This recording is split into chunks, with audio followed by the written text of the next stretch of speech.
video, you did miss my set of squats, which came before this, which was a heavy set of an 8x5, working on 82.5 kilos, which is my final week of my first 5-week block of my powerlifting prep. I will be having a deload this week, which is pretty much when you'll be seeing the next video go up.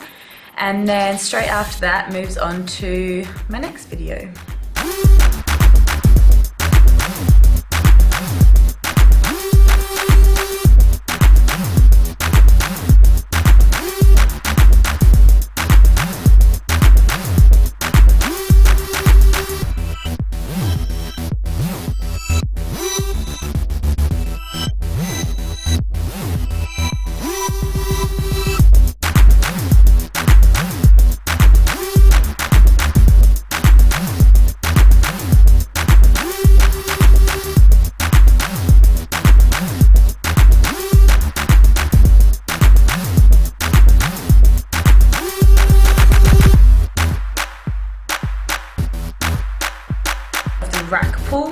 Rack pulls are awesome. Again, they're actually a really good glute movement.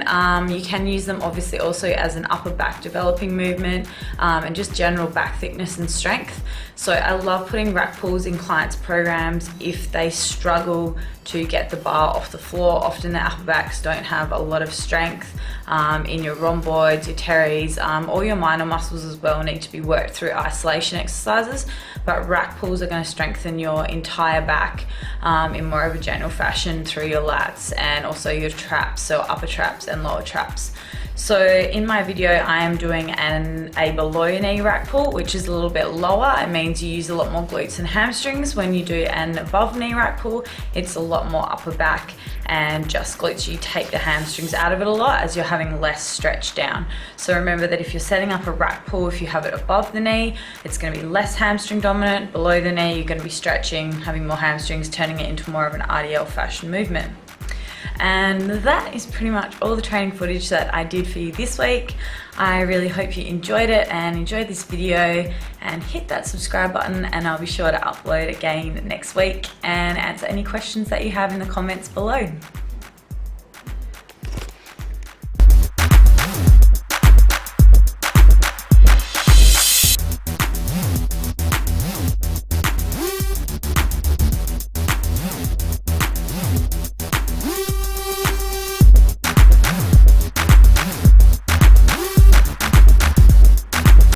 So even though that is a shitty camera angle, I didn't have anyone to help film, and I forgot my tripod today in the gym, so you will see some glute thrusts, and they are superset with some TheraBand adductor exercises as well as squat walks.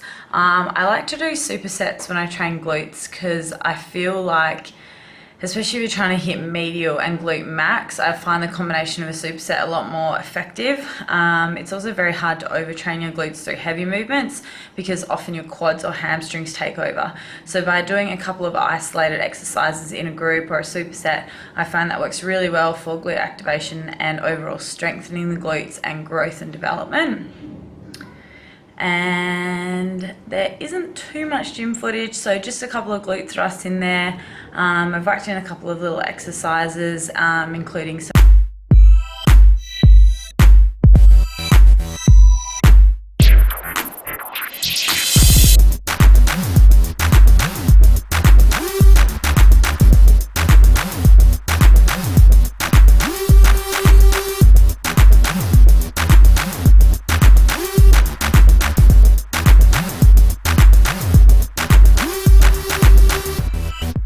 just finished training, and I thought I'd show you a little bit of a food haul, and I've got a surprise for you. I am going vegetarian, full vegan, besides the bread. I am a vegan. Did you know that? No, she's not. I'm going vegan. I believe it when I see it. I'm going vegan. You're not going vegan. I'm going vegan. Do it. Because I don't want to eat the dogs. No, I'm not going vegan. Sean bought all our meat last night, but he didn't really buy a lot of veggies, so I went and got a bit of a haul because I've been really slack with eating vegetables because I've been finding salads really boring. So I'm going to jazz them up. with some things that are low carb options when you're dieting. So stuff like beans, beetroot. These diced tomatoes are really good. Now, when you are going and buying any of this sort of tin stuff, just be really careful with the ingredients. So if you go to the ingredients on the back, if it can focus, you can see that it is 60% Australian diced tomatoes, tomato puree, firming agent, and a bit of food acid. So there's no sugar in there, there's no additives in there. It's a pretty clean one, and that one is only like 79 cents. Same with the 4 bean mix, no added salt. I'm not really too fussed about a bit of salt. I love me a bit of salt. But if you go to the ingredients, kidney beans, baby beans, chickpeas, butter beans, water, tiny bit of sugar in that, which I'm not a fan of. But if you look at the per 100 grams, it's only 2 grams of sugar and 18 grams of carbs and 7 grams of fiber. So it is pretty good macros. You get a nice whack of fiber there, so it's quite filling, and very low GI carbohydrates. So it's a great one to pop in your daily salads. Then I got, it's over here. I got this super blend. I know that, you know, I don't usually buy stuff in packets like this. Normally I just buy the ingredients on their own. Lentils, quinoa, and beans are probably things that I have in my cupboard, but I'm being super lazy and it was on special. So I thought I would try it. So it's pretty good macros. Per 100 grams, 47 grams of carbs, only 1.5 grams of that is sugar, and 15 grams of that's fiber. So it's nice and high fiber. It is reasonably high on the carb content, but if you're just using a little bit of it in a salad or a great pre or post workout, it's pretty good. Protein's really high, so if you are a vegetarian, this would be a great one to pop in your diet. It's got 20 grams of protein per 100 grams, only 3.5 grams of fat, so a really good one around training. Excuse me, I'm trying to film here. Quiet, pipe down. Yes, so that you just cook it with boiling water, and I will try to show you a video of how it ends up. And you can have it hot or cold, which is why I like it as well. Now, other things to jazz up your salad. Good old fountain, which you've probably seen in other videos. This is another good one. It's a light sweet chili sauce. Probably wouldn't put it straight on my salad. You could, but I'll probably like cook my chicken and stuff like that in it. Again, it's pretty good. It has got a bit of like, it's got sweetener 950, 951, so not fantastic, but if you're only using a small amount of it, it's really not going to kill you.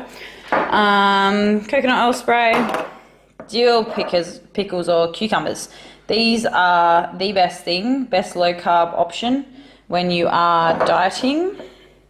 Look at the macros. You've got to be really careful when you buy pickles because a lot of them have not only a lot of crap in them, but a lot of carbs. So this one per 100 grams, 1.8 grams of carbs.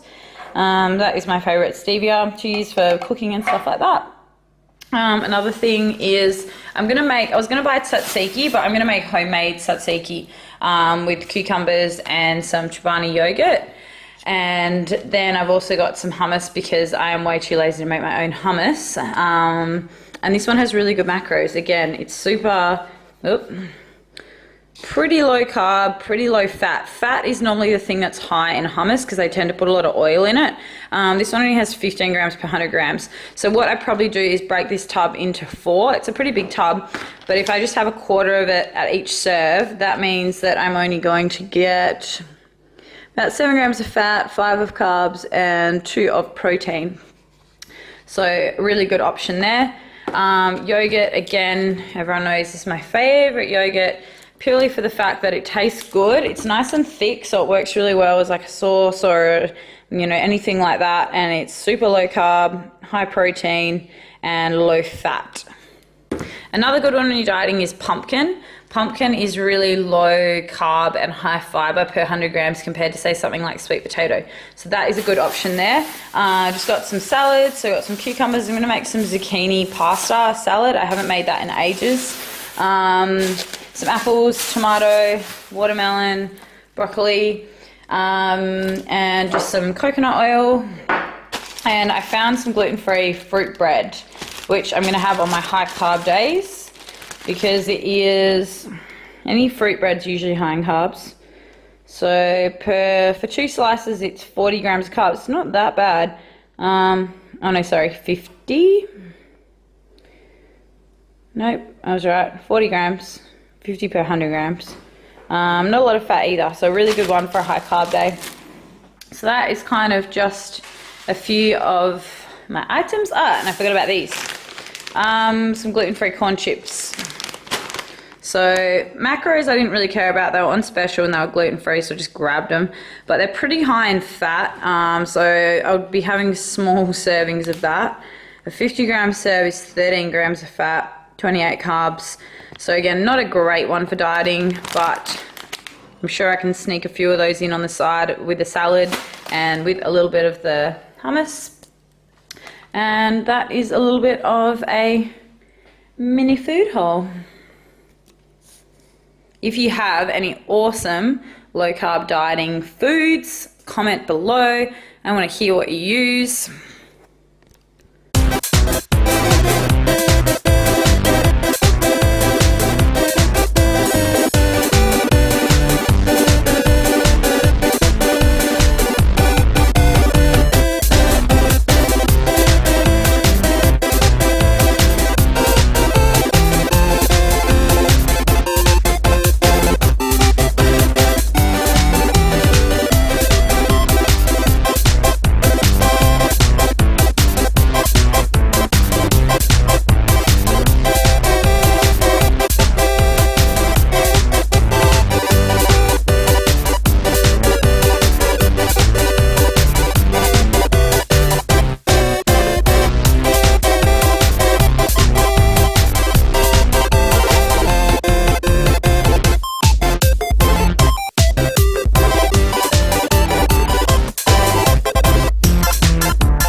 Vlog, but I know that food prepping is something that a lot of my clients struggle with, so I thought I'd give you just a brief little insight into the way that I prepare my meals. I don't generally do a big prep for the entire week, but I find that having those little bits and pieces ready to go, especially salads and vegetables and all of your micronutrients, are usually the things that you skimp on, you know. So having that all ready to go in the fridge is a really great way to start prepping your week, and then all you've got to do is get your meats and your fat sources.